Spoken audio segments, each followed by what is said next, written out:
제가 오늘 말씀드릴 내용은 PTAD라고 하는 이식 후에 발생하는 리퍼러티브 디지즈에 대한 멀티센터 연구에 대해서 발표를 시작하도록 하겠습니다. 작년에 KATS 리서치 프로젝트에서 한국 간이식 후에 그 롱텀 아웃컴에 대한 이제 연구비를 그 과제가 나왔었고, 저희는 이제 드노보 말리그넌시가 이제 결국 롱텀 아웃컴에 영향을 줄 거다라고 판단을 했고, 그 중에서 PTAD는 특히 드문 질환이고,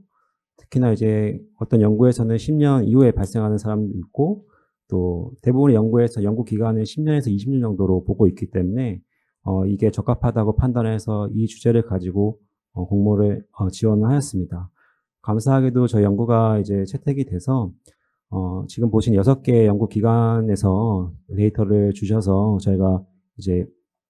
데이터를 이제 분석을 하는 분석을 하고 이제 막 결과가 나온 상태이고요. 이제 멀티센터 연구다 보니까 이제 IRB나 DRB 문제 때문에 예상보다는 조금 이제 연구 그 데이터 컬렉션이 좀 늦어졌지만, 막 저번 주 정도에 이제 거의 그 분석이 다 끝나서 지금 그 결과를 발표드리려고자 합니다. 먼저 PTAD에 대해서 살펴보시면, 일단 임상적으로 대부분이 뭐 열나거나 아니면 GI 심텀, 여러 다양한 증상들이 발생할 수가 있고, 보통 대부분 어떤 장기든 간에 다 침범할 수 있는 것으로 나와 있습니다. 그리고 EBV 바이러스와 연관이 있는 경우가 많고, 이게 온셋 타임에 따라서 이식 후에 보통 1년 내에 잘 생기게 되는데, 1년 이내 발생한 경우는 얼리 온셋 타입, 1년 이후에 발생한 것은 레이트 온셋 타입으로 여러 가지 이제 연구가 지금까지 진행이 되어 왔었습니다. 하지만 리투시맙이라고 하는 약물이 이제 도입이 되면서 PTAD에 대한 이제 결국 치료 성과가 70% 이상의 CR 레이트를 가지고 있는 연구 결과가 발표되고, 그리고 2021년도에 이제 그 교토그룹에서 발표한 결과에 따르면 3년, 5년, 10년 서바이벌을 얘기를 했었었는데, 소아간이식에서는 뭐 3년 서바이벌 81% 높게 나왔지만 성인에서는 61%, 5년 서바이벌 38%로 확 떨어지는 것을 확인할 수가 있었습니다. 현재까지는 지금 PTAD의 전체 뭐 이식 장기에 대해서 여러 가지 연구는 진행되고 있었는데, ATA 특화돼서 이제 PTAD가 발생한 것에 대한 연구는 사실적으로 좀 적은 상태이고, 특히나 이제 우리나라에서는 이제 대부분 이제 연구들이 이제 웨스턴 스터디들이 좀 많아서 네, 동양에서는 보통 ADAT가 또 DDAT보다 좀 주를 이루고 있기 때문에 이에 대한 차이가 있을까 해서 이 멀티센터 연구를 시작하게 되었습니다. 그래서 저희는 그 PTAD를 그 AT 받은 환자에서 발생한 것에 대해서만 일단 분석을 하였고, 그 아웃컴에 대해서 설명드리고자 합니다. 스터디 디자인은 총 6개 기관에서 참여를 해주셨고, 레트로스펙티브 스터디고, 기간은 2000년 1월부터 2023년 12월까지 간이식을 시행한 그 환자들을 대상으로 자료를 수집하였습니다. 일단 멀티오르간 트랜스플란테이션 받은 환자나 이전에 림포마를 진단받았던 환자, 아니면 재이식 환자들은 제외하고 성인은 138명, 소아는 55명이 최종적으로 PTAD로 진단이 됐었고, 그 중에 성인에서 얼리 온셋 타입은 31명, 레이트 온셋 타입은 107명으로 저희가 확인할 수 있었습니다. 그래서 저희는 3가지 방법으로 조금 이제 비교 분석을 해보았는데, 일단 먼저 얼리 온셋 타입과 레이트 온셋 타입을 그 이식 발생 후에 1년 이내 발생했는지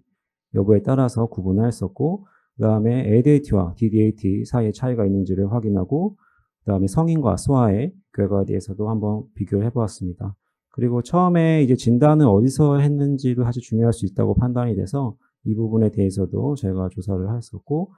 전체적인 오버롤 서바이벌에 대한 리스크 팩터 애널리시스까지 진행을 하였습니다. 이 그래프를 보시면은 성인에서만 분석을 한 것인데, 대부분의 환자분들이 이식 초 1년 이내에 발생을 하고 그 뒤로 이어서 순차적으로 발생하는 것을 볼 수가 있는데, 보통 메디안 타임은 보통 57개월 정도로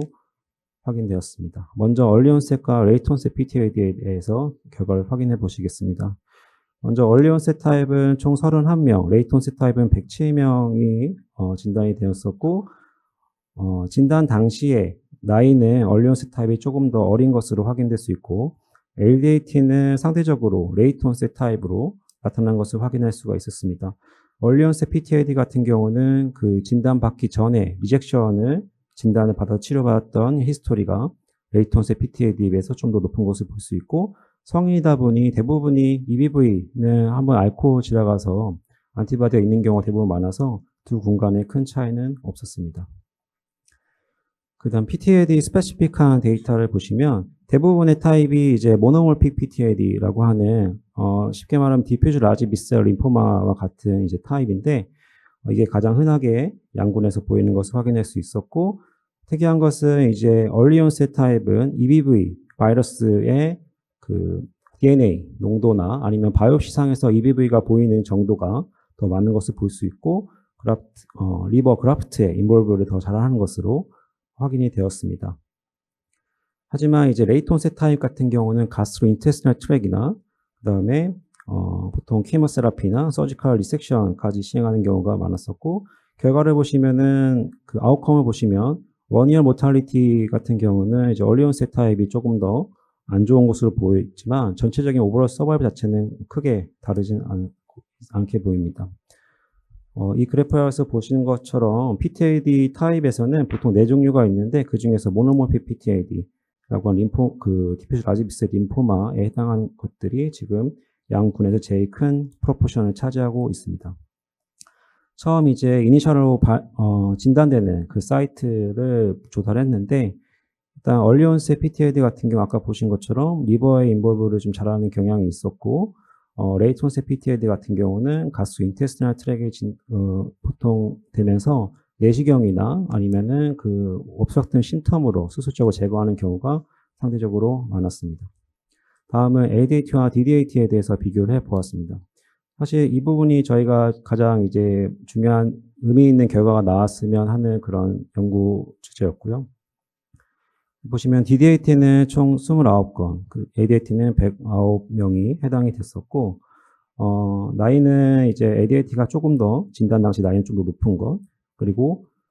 상대적으로 이제 ADAT가 아까 말씀드린 것처럼 레이톤셋 타입에 좀 더 많은 것을 확인할 수 있고, 그 다음에 도너 에이지 같은 경우는 ADAT가 상대적으로 적은 거를 봤을 때는 아마도 도너 셀렉션 하는 과정에서 ADAT는 좀 더 영 도너를 선호하다 보니 이런 결과가 나왔지 않았을까 생각되고 있습니다. PTAD 스페시픽 데모그래픽스와 아웃컴을 보시면 이 마찬가지로 모노몰 PTAD가 가장 흔한 타입으로 보이고 있고, EBV 파지티비티랑 그다음 그라프트 인볼먼트가 DDAT에서 좀 더 높은 것을 보이고, 이 여러 가지 결과들이 결국에는 DDAT가 상대적으로 얼리 온셋 PTAD와 비슷한 이제 경향성을 좀 가지는 것으로 저희가 판단을 했습니다. 그리고 ECOG 퍼포먼스 테스트가 DDAT 그룹에서 조금 진단 당시에 안 좋은 것을 확인할 수 있고, 네, 여기는 뭐 신기하게도 아웃컴 자체는 모탈리티나 원이어 모탈리티 같은 경우 크게 차이는 보이진 않고 있었는데, 이것은 아마도 그 N수가 좀 적기 때문에 좀 더 이제 추가적인 더 자료가 있다라고 하면 추후에는 경향성이 좀 바뀔 수도 있지 않을까라고 저희는 생각을 하고 있습니다. 오버롤 서바이벌에 대한 리스크 팩터를 구해 봤을 때 보통 림포마의 이제 프로그노시스 팩터 그거를 예측하는 모델로 IPI 스코어를 보통 이제 많이 차용을 하게 되는데, 이 중에서 IPI 스코어가 4점 이상이 되는 경우가 이제 보통 여기 아래 표에 보시면 나이, 스테이지, ECOG, ADH 상승, 익스트라노달 인볼먼트, 이것에 대해서 이제 높은 숫자를 가진 환자들이 좀 더 예후가 안 좋은 것으로 확인됐었고, CNS에 인볼브한 경우는 치료 자체가 어려운 경우가 많아서 예후가 안 좋은 것을 확인할 수가 있었습니다. 카프랄마이어 커브를 그려봤을 때도 IPI 스코어가 높은 그룹이 낮은 그룹에 비해서 의미 있게 차이가 있는 것을 확인할 수 있었고, CNS 인볼먼트 한 그룹이 서바이벌이 굉장히 낮아지는 것을 저희가 확인할 수 있었습니다. 그리고 DDAT와 ADAT 그리고 얼리언셋과 레이톤셋 타입을 비교를 해봤을 때 오버롤 서바이벌에 대한 카플란말 서바이벌 커브 자체는 크게 차이는 없었지만, 보통 1년 이내의 생존율이나 이렇게 봤을 때는 조금 레이톤셋 타입이 조금 더 성적이 좋은 것으로 경향성을 볼 수 있는 것처럼 이건 추후에 더 주의 깊은 해석이 필요할 것으로 보입니다. 다음은 성인과 소아에 대한 분석인데, 사실 이제 성인과 소아는 약간 경향이 좀 많이 다른 부분들이 있고, 소아 같은 경우는 대부분 이제 얼리 온셋 PTAD가 잘 발생을 하고, 리액션 히스토리도 많은 것을 볼 수가 있고, EBV의 미스매치, 예를 들면은 도너는 EBV 감염이 있고, 소아는 그 레시피어트 같은 경우는 EBV에 대한 이제 저항이 그 안티바디가 없는 경우에 소아 같은 경우는 이미 노출이 안 된 경우가 많아서 이런 경우가 좀 더 잘 발생하는 것으로 되어 있습니다. 그다음에 PTAD 스페시픽한 결과를 보시면은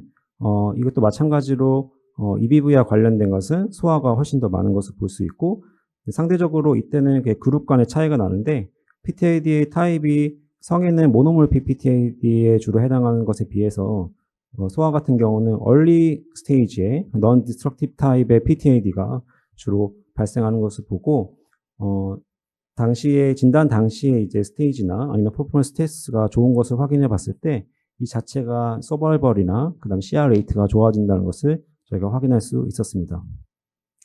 이 그래프를 보셨을 때도 오버롤 서바이벌이나 해서도 페디아트릭 그립이 훨씬 더 좋은 것을 확인할 수가 있습니다. 그 결론은 이제 얼리 온셋과 레이스 온셋 PTAD는 이제 경향 그 EBV 그리고 그라프트 인볼먼트에 따라서 이제 그 경향이 확실히 클리니컬 매니페이션이 다른 것을 확인할 수가 있었는데, 특히 저희가 이제 의미 있게 생각하는 바는 LDAT는 좀 레이트 온셋 타입으로 주로 이루는 것처럼 보이고, DDAT는 이제 얼리 온셋 PTAD 타입으로 주로 이제 나타나는 것을 그런 경향성을 띠는 것처럼 보입니다. 이것이 의미 있게 생각하는 이유는 아직까지 지금 퍼블리시된 논문 중에서 대부분이 다 DDAT에 관련된 이제 논문들이 많고, 이제 사실 동양에서 나온 일본에서 나온 논문 이외에는 특별하게 ADAT에 대한 언급이 없기 때문에 이 또한 중요한 이제 파인딩이 될 것으로 생각되고 있습니다. 특히나 이제 IPI 스코어 4점이나 CNS 인볼브먼트가 있는 경우는 이제 예후가 안 좋은 것으로 확인되고 있기 때문에 ADAT가 이런 리스크가 높은 환자가 아니다라고 하면은 이제 ADAT 같은 경우는 그래도 상대적으로 얼리 아웃컴은 좋을 수 있기 때문에 좀 적극적으로 실현하는 것이 좋지 않을까 하는 것을 주제로 지금 저희가 논문을 작성을 하려고 하고 있고요. 참여해주신 모든 그 연구기관과 지원해주신 KITS 프로젝트 팀에 감사의 말씀 드리겠습니다.